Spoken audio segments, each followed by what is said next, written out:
నా దగ్గరికి ఈ మధ్యకాలంలో ఓ పిల్ల వచ్చింది. ఓ 18 ఏళ్ళో 19 ఏళ్ళో ఉంటాయి.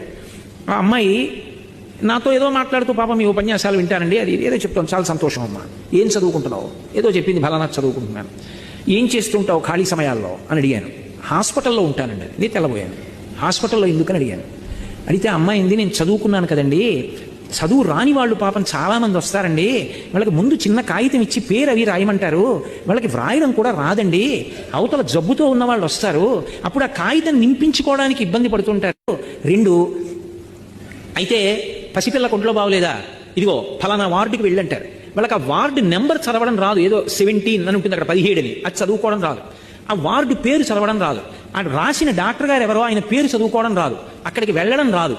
నేను కాసేపు ఏం చేస్తుంటానంటే, అలా ఎవరైనా వస్తే వాళ్ళ ఓపీ టికెట్ నేను తీసుకుని రామ్మా అని ఆ డాక్టర్ గారి దగ్గరికి తీసుకెళ్ళి, ఈయనే డాక్టర్ గారని చెప్పి ఆ మందులు మళ్ళీ సరిగా అర్థమయ్యాయో లేదోనని మెడికల్ షాప్ దగ్గర అమ్మాయికి మందులు తీసుకుని ఉచితంగా ఇస్తారు కదా వైద్యశాలలో, ఇది 3 పూట్ల వేసుకోవాలి, ఇది 2 పూట్ల వేసుకోవాలి అని చెప్పి నాకు సాధ్యమైనంత వరకు ఉపకారం చేసి ఇంటికి వెళ్ళిపోతూ ఉంటానండి. అంతే. నేను ఎంత తెల్లబోయానంటే, నా భార్య లోపల వంట చేస్తోంది, నేను ఒకసారి ఇలా రా అన్నాను.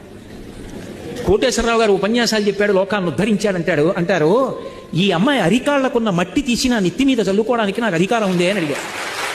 పిల్లకి పట్టుమని 18 ఏళ్ళు లేవు.